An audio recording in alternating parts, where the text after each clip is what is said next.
So definitely want to welcome you all as we explore and honor the artwork of Talon Cavender-Wilson, Fern Cloud, and Lisa Nez.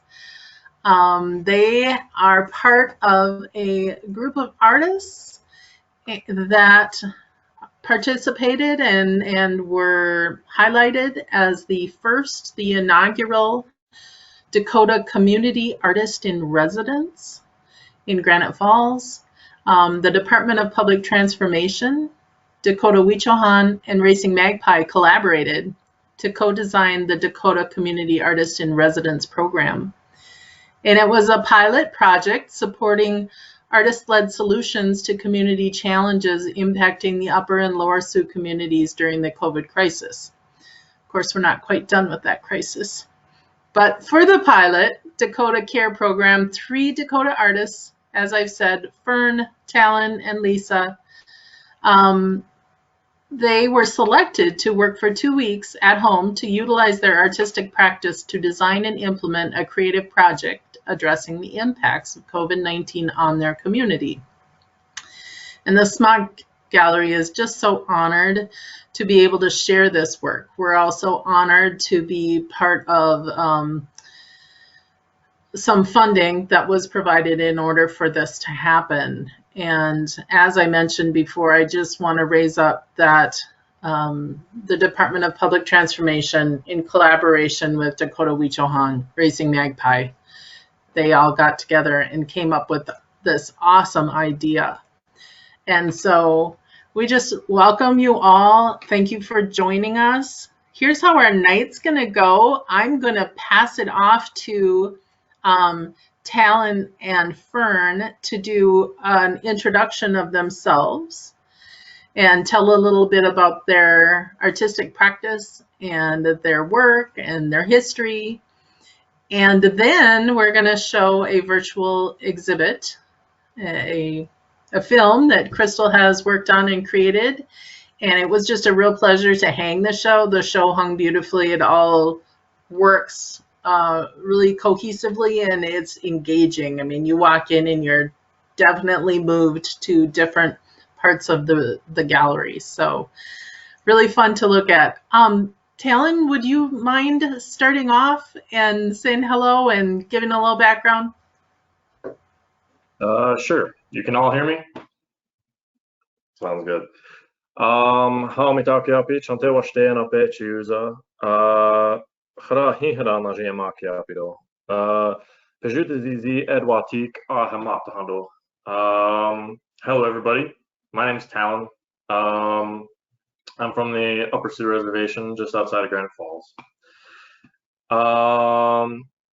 As many of you know, I happen to practice a very non-traditional for Dakota people art form and material. And so basically my mission, my goal is to try and figure out what a Dakota artist does with metal. With the techniques that have been passed down in Europe for however long, trying to figure out what a Dakota person does with all of that. That's basically it. Fern, I believe you're next.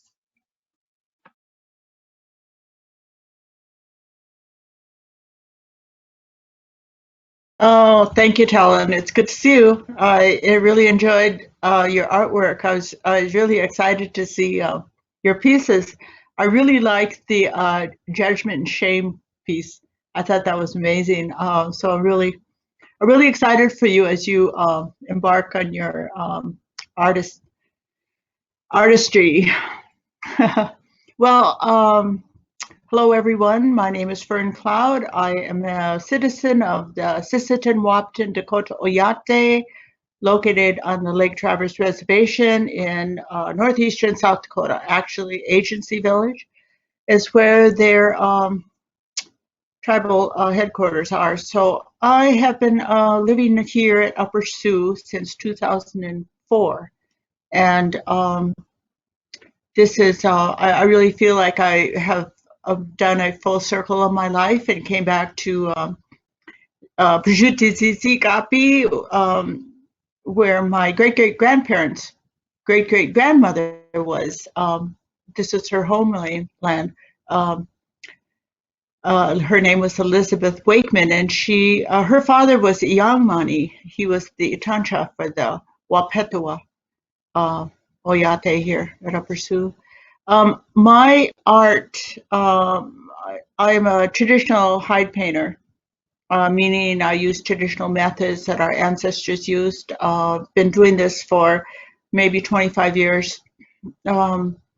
I love it. You know, I tried to I tried to paint with a brush and I couldn't do it. It was like, and I picked up the bone brush and it was like, oh, it just brought me back.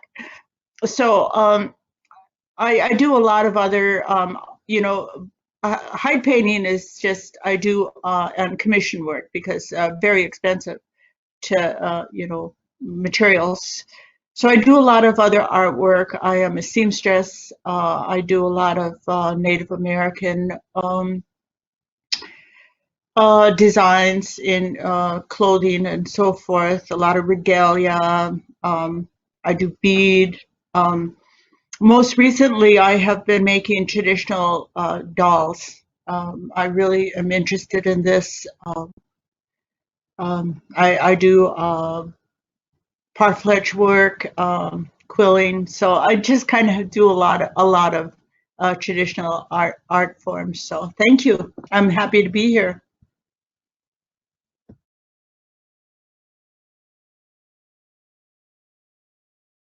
And we are so happy to have the two of you here. Without further ado, let's move into having Crystal having control of the screen and share a virtual tour of the artwork that's currently in our gallery. And will it be in our gallery through the end of February? So I'll talk more about that after the video. I believe it's about 8 minutes, so you'll get a good sense.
So yay! I hope you enjoyed that silent tour. It helps you focus when there's no music.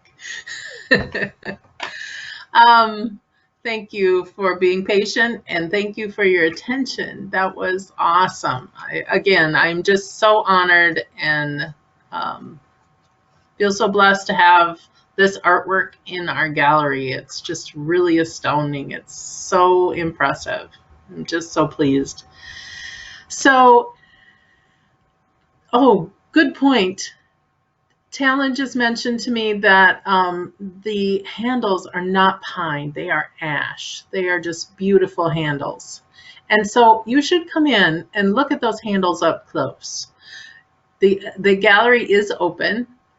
We are staffing that with 1 staff member a day. We are still being cautious about COVID. We wear our masks when guests are in the gallery, but the gallery is open, and we are generally open from 8:30, you know, somewhere in there, 8:30 to about 4 for sure. We do usually run errands over lunch, but not always. And so with all of that flexibility and kind of unknown hours, we do encourage you to shoot us a message and say, hey, what are your hours today? Before you come into the gallery. But if you happen to be in Marshall, don't hesitate to just stop in. This is definitely a must-see exhibit. The talent is just so apparent and so refreshing and so great. We're just so honored to have them in our gallery. So come and see it up close. Get real close. Don't touch, but come and see it up close. They will be the 3 artists, 2 of which we have with us tonight, will be exhibiting through February 26th, which is the last Friday of February. A number of the pieces are for sale, and SMAC takes no commission. We've never taken commission on any artwork, so 100% of the sales go to the artist. And if you're interested in purchasing a piece, you can ask one of the staff, whatever staff member happens to be there that day, and we'll get you connected with the artist, or you can talk to the artist offline directly. You don't have to go through staff if you don't want to. So either way, come take a look. And the virtual movie, the tour, will be available on our website. We'll put it up on social media as well. So you can go back and relook or send it to friends, family, and fans. I would love to open it up now and not talk so much. One thing I want to circle back around to is, since we have Ashley available from the Department of Public Transformation, I would love to have her talk a little bit about where the idea came from, how the project came about, and what are potential future plans. Maybe now is a good time, and then after that we'll open it up for questions. So Ashley, did I make sense with what I'm asking? Yeah, absolutely. Great. So as we all were adjusting in early March and April and May to our new reality, one of the organizations that we partner with a lot, Racing Magpie, Peter Strong and Mary Bordeaux specifically, started a virtual artist residency, and they're based in Rapid City out in Western South Dakota, and work primarily in and with the Pine Ridge community. And the virtual artist residency was really focusing on how do we amplify, lift up, and celebrate the artists that live here in residence in their own community, and not ask people to leave, which so often folks have to leave the communities, rural communities and tribal communities that they live in, to do their work on commission or in residence, in that kind of training capacity or in community-based work. When I saw that they were doing that work, I reached out to Peter and Mary and said, I would love to think about how we could do that locally. And as a white-led organization, it was really important. Mary and Peter both were like, it's great in the fact that Granite Falls is a border community, but also we want to make sure that the work that you're doing is long-term and not like a flash in the pan. And so who are your local partners and how have you worked in the past with Native artists? We're an organization that's 2.5 years old, and we're just getting started, and have started developing relationships with specifically Dakota Wicohan locally as a local Dakota arts organization. And then also Mnisota Arts, which is a fiscal sponsee of Department of Public Transformation run by Ann O'Keefe. And so we were talking about, you know, how do we show up as a white-led organization, as an organization that is part of the colonizer community in a meaningful way. And it's if we're able to redistribute funds and support artists that are doing the work in and with their communities in the long term, is that a meaningful way of showing up in the work around equity and the work around geographic equity and addressing some of the major challenges that were coming up as a part of COVID crisis. So, you know, I think I want to say all of that to say, like, this is not like just a one-off program for us. This is something that we're developing and expanding and wanting to think more deeply about how we partner with more Native-led organizations, how we think about how funds are distributed across our state, and who's getting support and where they're working, and what the possibility of social and civic practice looks like in that realm. So this was the pilot project for what now will become a larger effort across the region, hopefully, again, in partnership with Dakota Wicohan, Mnisota Arts, and Racing Magpie to begin, and then hopefully to expand upon in other regions across the upper Midwest and the Northern Plains. And the opportunity to work with these 3 artists specifically was awesome. I mean, like, because each artist addressed the issue from a very different lens, and thinking about past, present, future was kind of how we talked about it for our artist share back, and how there's kind of this spectrum of honoring traditional culture, and then, like Talon mentioned, like, how do we move like into this expansion of what it looks like to interpret art forms in a different way as a Dakota artist. So we're so grateful to SMAC for continuing to share this work and this program, and then thinking about what that looks like in the future, whether it's continuing to support and hopefully partner with these 3 artists, but also, like, can we continue to offer this program locally, and then what does it look like to expand this program to other rural and tribal communities across the state, across the upper Midwest, across the Northern Plains, and then potentially connect and share learning exchange wise with artists across rural artists specifically, rural and tribal artists specifically, across that geography. So that's where we're at with it, and we're actively seeking support for that, and like wanting to hear feedback about what that looks like, and to see an exhibition like this be able to travel and be showcased in other spaces is awesome, because I know Racing Magpie is transitioning spaces right now, but they're also interested, and so then you know, being able to share this work with the South Dakota and Pine Ridge community too is really exciting. A really exciting development. So we're hoping that we can continue to help spread the word of these 3 artists and this kind of concept of supporting artists to work at home. Great. Thank you, Ashley. Appreciate it. Love that word, travel this exhibit, or that phrase. That's something that's been going through my mind. So I'll have to talk to the artists and Department of Public Transformation and the collaborative other organizations, and see what we could do in that realm, with that idea.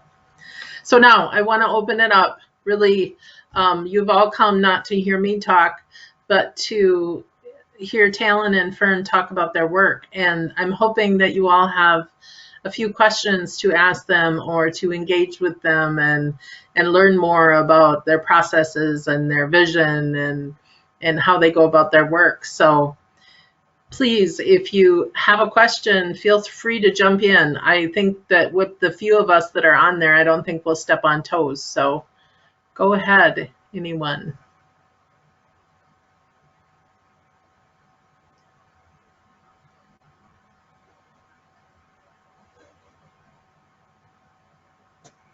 Okay, I'll jump in.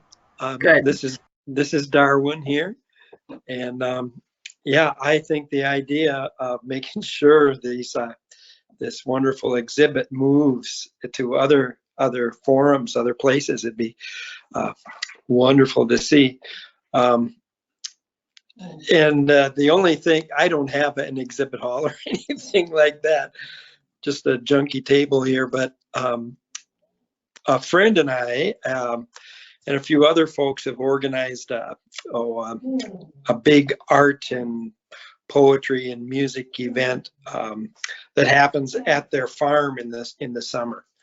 And I thought, well, you know, that's just like a one-shot thing, you know, but I don't know if that would be appropriate for such art to be, you know, displayed at something like that too. But you know, that's kind of pushing the envelope a little bit, a one day thing, but just putting it out there. Well, the State Fair has a few viewers for their one-day things. Every one day for them is what, 400,000 people. So one-day things are okay. Okay. All right. Did you have a question for them or just this great idea? No questions yet. I'm okay. I think I've maybe seen on public TV Talon's work, or maybe it was on Facebook or something once, but it was it's pretty impressive. And the other work too is just I found myself going, oh God, I'd love to have this and this, but yeah. Anyway, yeah, no questions really right now.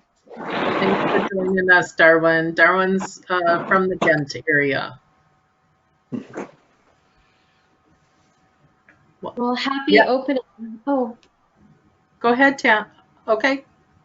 I was just going to say happy opening again to Fern and to Talon and Crystal. That was a beautiful video and lovely to put a face to your wonderful communications. My question for both artists is, what does it feel like for this work that you created for a very specific moment to be displayed in a specific way, to be now kind of months afterwards, kind of opening in a new space, and have your feelings about the pieces changed at all? Is there a new dimension added by this time period, or does it feel the opposite?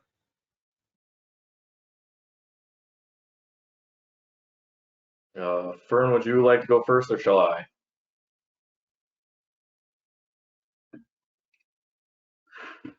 Go ahead. That's a very good question, and I have actually thought about that a little bit.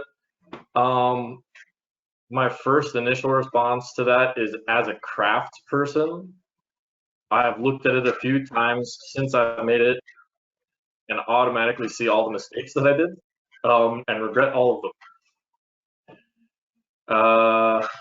But as a piece, though, I think for me, a lot of those issues that I wanted to address with the piece are still very present. They're not, some of the issues that I had in mind have calmed down a little bit and are again taking a back burner, but other issues are coming up over the last few days. And I think it still applies, but maybe its meaning has shifted a little bit due to present context. So I think it's managed to stay a bit current. We'll see what other people think. Fern?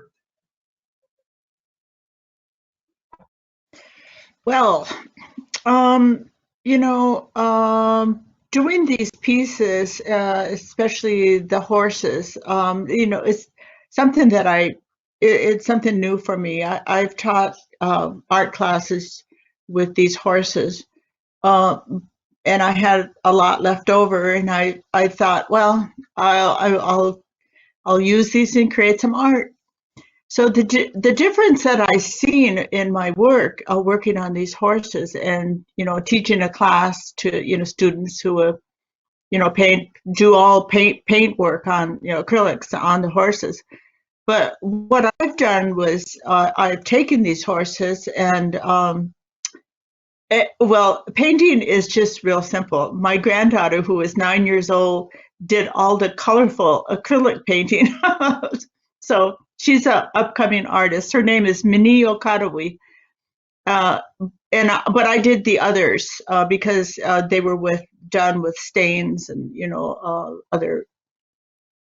But when I was creating them, I used I try to use materials that were indigenous. I used parfleche. I made all the parfleche feathers on them. I used leather and quill. I quilled, and all the textiles on there are I use trade cloth and I use Pendleton cloth. So I try to use materials on these horses that created them from a little craft project into an art piece. So that's something that a lot of people don't really understand when they're looking at artwork. It's like, yeah, well, those are just some things that that I incorporated into these horses that I thought elevated them up to being an art piece. And the parfleche, I have tons of parfleche left over, so it's like you think about how you can take these raw materials and transform them into something like what our ancestors did. They used many parfleche containers, and I did the natural paint pigments on them with the bone brush, and I sealed them with the buffalo hide glue. And it just being an artist, I think it's just having a vision of taking some raw material, and I could I with what Talon does, I totally get it. What he does with the taking the steel or whatever, those raw materials, and creating something. So I think this is just something that and the dolls, those are traditional too. And I try to I'm a Wachipi dancer. I'm into performing arts in a past life, but I try to make my dolls like a person who would really go out there and dance, and put all the miniatures on it. So so there you look at them and it's like, wow, this is a regalia somebody would actually wear, out there in a Wachipi circle. So yeah, it's been really fun for me. But I'm moving on. I've got a big major project on a hide that I'm doing. I am replicating a 1910 tablecloth by a Dakota artist that was done in 1910, a Dakota woman artist, and I seen this at the Minnesota Institute of Arts, and I just thought, oh, I just want to do this piece on a buffalo hide. I just want to replicate it. And why? Because it's in a glass case and it's just going to the museums, and it's like our people need to see this, and so I thought I would replicate it so I could take it out to the Dakota communities and see this is something, beadwork that was done on a tablecloth in 1910 by Dakota woman artists, and just to see that, just to get that, So yeah, well, thank you for the great opportunities, not only through the Department of Transformation, but with Southwest Mnisota Arts Council. Thank you so much. I don't want to hog the mic, but I have one more question for each of you, if that's all right. And Fern, talking about your incredibly vibrant color stories, and I know that you draw a lot of inspiration from your ancestors and your heritage and the traditions that came before you. And I'm wondering if, when working with those pieces and those incredibly vibrant, potent tones, that if any particular colors resonate with you with a particular emotion or a particular story that comes to mind when you're working in those tones, in those incredibly significant pieces? Actually, red is my favorite color.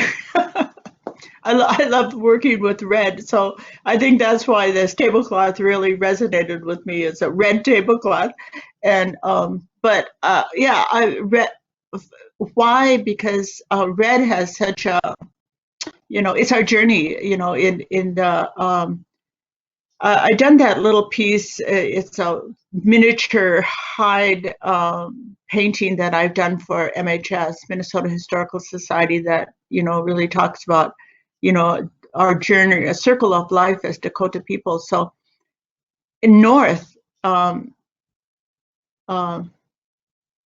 represents our journey in this physical world. So I really like that. Yeah, thank you for that question. And Talon, I know that working with raw materials and metal, most of your work wouldn't necessarily demand a color question, but I have one for you anyway. Why did you choose those color marbles for the piece on COVID? Why the marbles in particular, or why those marbles of all marbles? Why those marbles of all marbles? Because I found them on short notice. Sad but true. The best art always.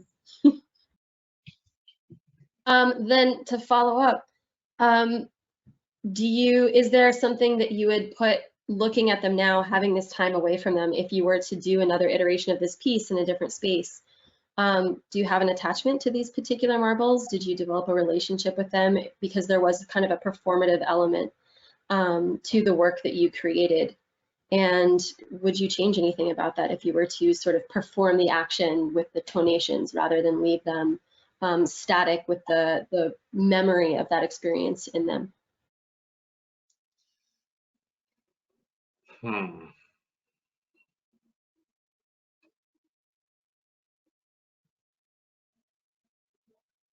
I'll be honest, I'm not sure how to answer that question. I would say, like, as you said, the performative aspect of the piece, for, like, I suppose 75% of the performative aspect of the piece as a whole is still performed as it is. People can walk in and each bowl can be rung and all that happens. But like the major statement at the end of the piece is the idea that when people are silenced, that eventually they're going to pick up a bigger hammer and hit the bowl harder and send the marbles flying. I still really like that as a statement. Yeah, I think I would stick with it. I don't know how many more times that action is actually going to be performed in real life, but I still think the sentiment anyway is there. Does that answer your question? Thank you. And then I have a question for Fern. I was looking and admiring your the rawhide boxes while I was dropping my stuff off, and I was just wondering kind of where those came from. Like, is that a historical thing that you found in museums, or like where did those come from? Is my question. Working with hides and as art pieces and parfleche. No, our ancestors actually, had used parfleche as containers,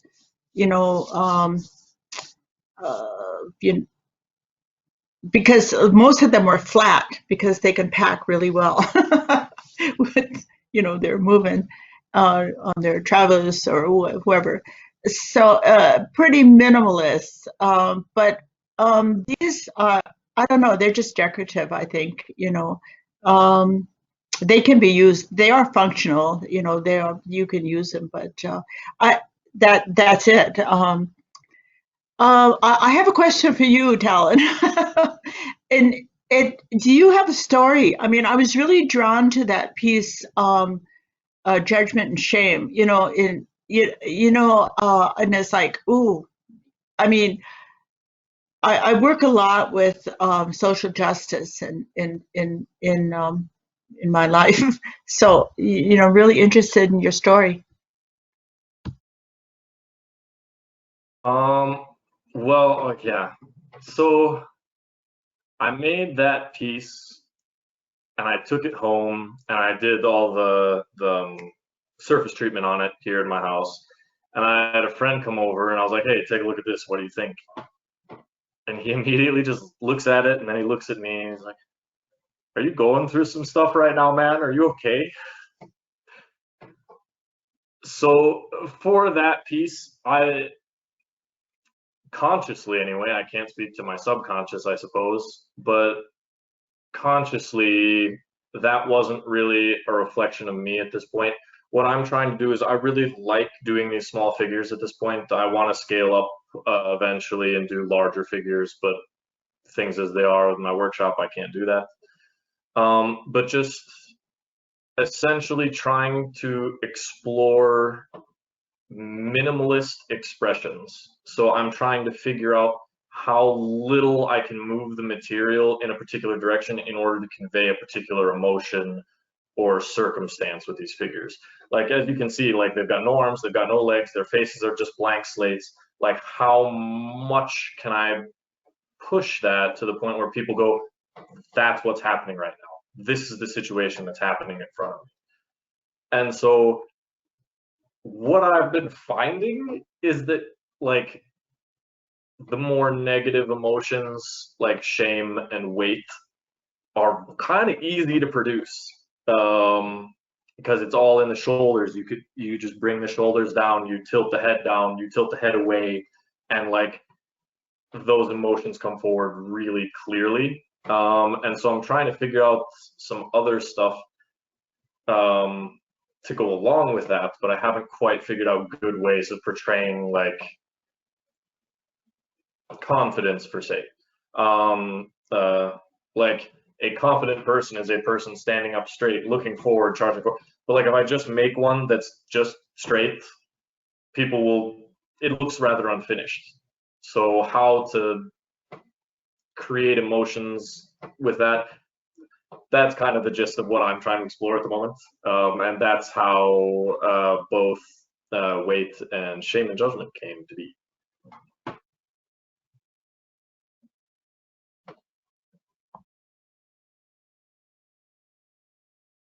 I'll jump in and comment on that particular piece, Talon, as well as a comment that Lisa Nez made in the show that 8-minute piece, and she said something was a comment about the importance of having patience, that we don't always know what others are going through.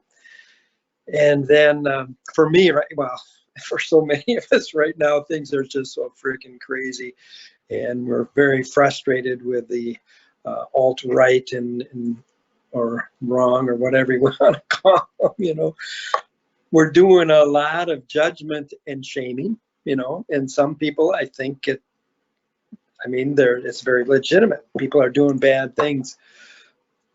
And it just has me reflecting on the movement. I heard somebody once say that we spend a lot of time calling people out rather than calling people in. And in that piece, you know, of the judgment and the shame, it reminds me that I need to be calling people in a little bit more too, you know. So I appreciate that.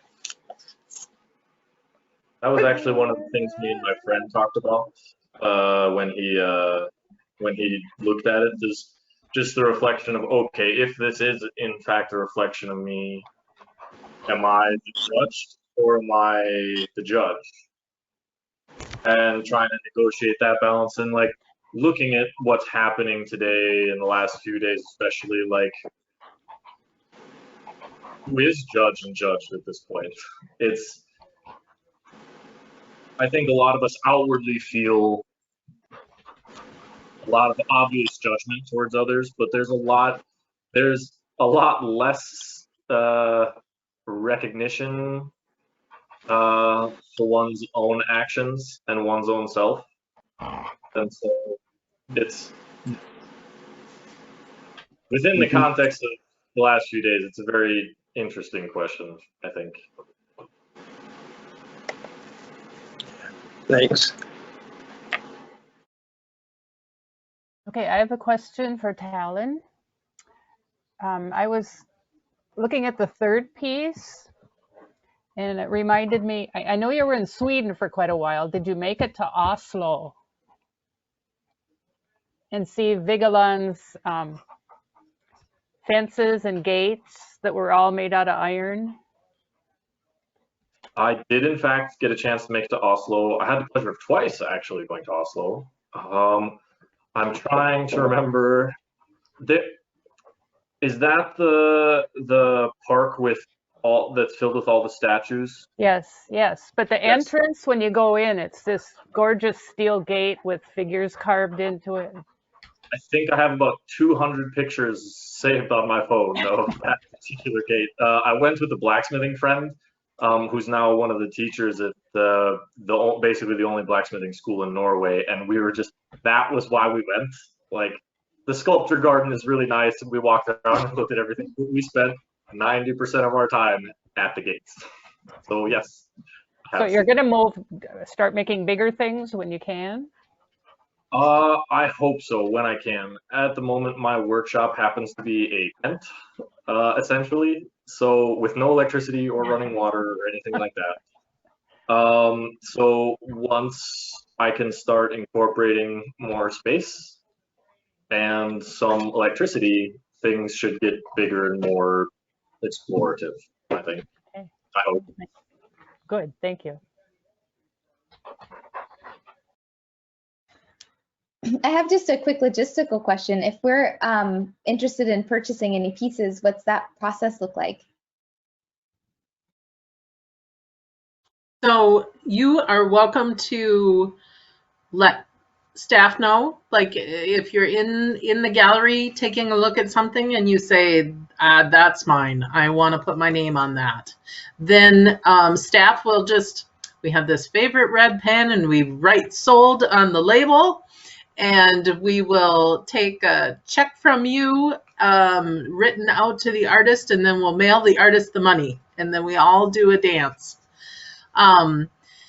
But if you would rather just go directly to Fern, Talon, or Lisa, then you can certainly work directly with them. You don't have to. SMAC is just there to help, not to try to be the middleman. But still let us know so that we mark it sold. So I gotta use that red pen. I mean, probably the greatest joy of my life is marking things sold in the gallery. Never deprive you of red pen joy.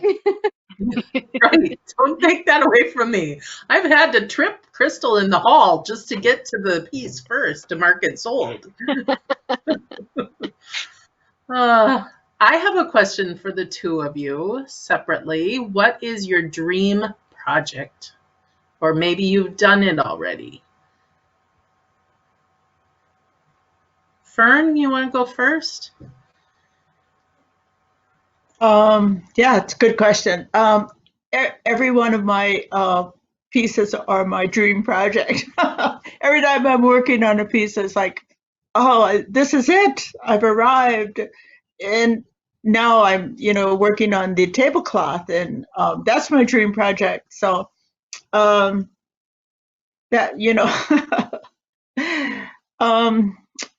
being a artist and creating, it just seems like your whole energy and everything is focused on the piece you're doing at hand.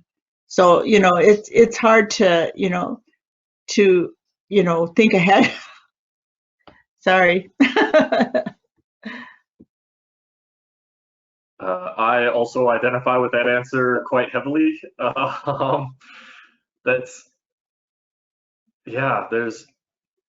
It's the cop-out answer, but it's the next project. It's always looking forward and trying to develop new ideas. Because I mean, one of the definitions I have heard of art is essentially the bastardization of emotion and idea, which is a rather harsh way of looking at it, but kind of with that definition, you also realize that emotions and ideas are totally fluid and they totally change all over the place. And while I can love this project in the beginning of it, all of a sudden halfway through, my emotions, my ideas change, and all I want to do is go on to the next one. Or sometimes you love it all the way through and all you want to do is go back. But so, yeah, I don't really know if I have any dream projects either. It would be, yeah, I don't know if I have a good answer for that at the moment either. At the moment, I'm doing a lot of chasing. So who knows where that'll lead, or maybe I'll drop that in 2 weeks and never pick it up again. Who knows? Can I ask a quick follow-up? Oh, sorry. Oh, I actually, I was just thinking of this. I do have I don't know if it's a dream project. What I want to do is I want to make a teepee and paint it. I mean, that's all. I want to do. I've wanted to do this for years, so I'm sure in time that'll happen. How many hides would that be, do you think? I don't think I'll use hides. I probably, use canvas like everybody else. It'll take too many hides. I was at the cultural center up in Shakopee, and they had one, and I was trying to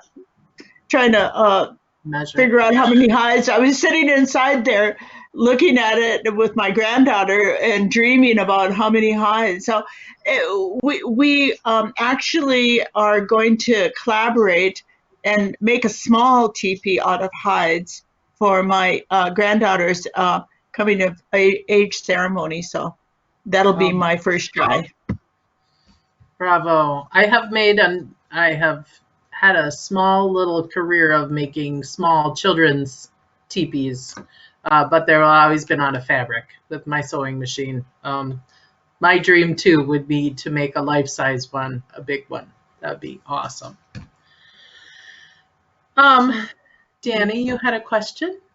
I did. That also sounds like a potential for collaboration. If you don't have a dream project, do you have a dream type of support, Talon, beyond obviously getting a different workshop or improved space? Beyond that, is there a type of support, financial, venue, systemic, that would maybe allow you to create a dream that you haven't been capable of before, a piece that you haven't been capable of before that you would like to expand into?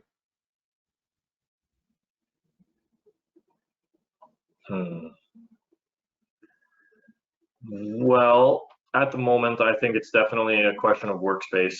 At the moment, I have all kinds of time and need ways to get rid of it. So that's not so much of an issue. I mean, I guess if you're offering to be my sponsor, I'll happily take a sponsor. That would just be amazing. Whether that's realistic or not, who knows? But just, yeah, at the moment, the focus is on space. Anything that comes after that is a question of tomorrow. And Fern, what about you?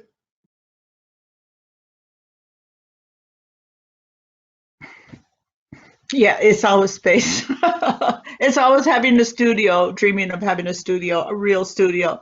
But that, I think every artist, and there are a few who actually do. I have friends who actually have wonderful studios. But actually, what it isn't just so much for myself as a Dakota artist. I lived in Rapid City for many years, Rapid City, South Dakota, and a lot of my friends are artists out there. And there's this, all this Lakota, all the the art shows like the Northern Plains Art Market and so forth, and the others. They're always, you know, you always see Lakota artists, and I was like thinking, you know, Dakota people are very talented, but they've never been showcased anywhere as Dakota artists. So, you know, that has always been something that I, you know, really would love to see. And I love this, that, you know, here it's a start of something, you know, for Dakota artists. You know, I can think of so many right now that are, you know, in the area doing, you know, quill work, you know, ledger painting, you know, traditional, you know, art forms and so forth. But yeah, that's kind of a dream of mine, I guess, is bringing Dakota artists together.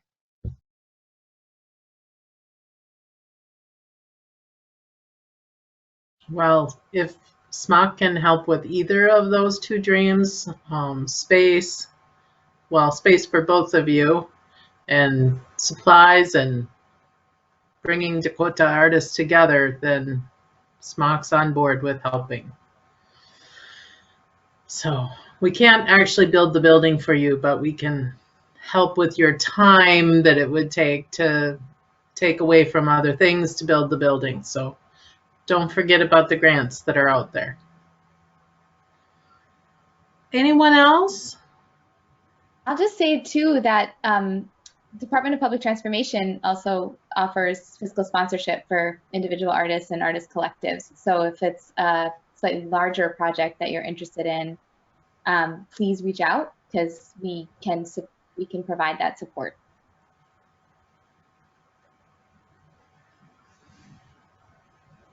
Thank you both for sharing your work.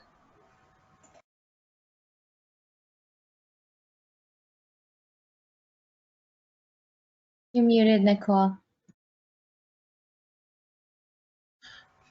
I did the opposite of what I wanted to do. My last question is just a quick one for Talon. How big would you make those shame and judgment if you could? 7-footers, 10-footers? That's a dangerous question.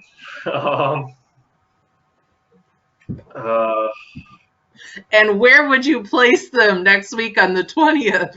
Well, yeah, yeah. Oh, yeah. I don't know how ultimately crazy I would go with them. I've been playing with the idea of, like, in my workspace right now, I can't work with incredibly large dimensions like this. Like, I couldn't make something like 6 inches round. That would be way too much for me to handle, especially as an individual. But, like, I've been playing with the idea of doing, like, really long and tall, thin pieces. So this essentially the same size figure, but on a giant rod would be kind of fun. But given industrial equipment, it would be pretty fun to make just something around life size, maybe a little over. It would be pretty fun. That's I don't cool. know how I'll do it. It would be fun.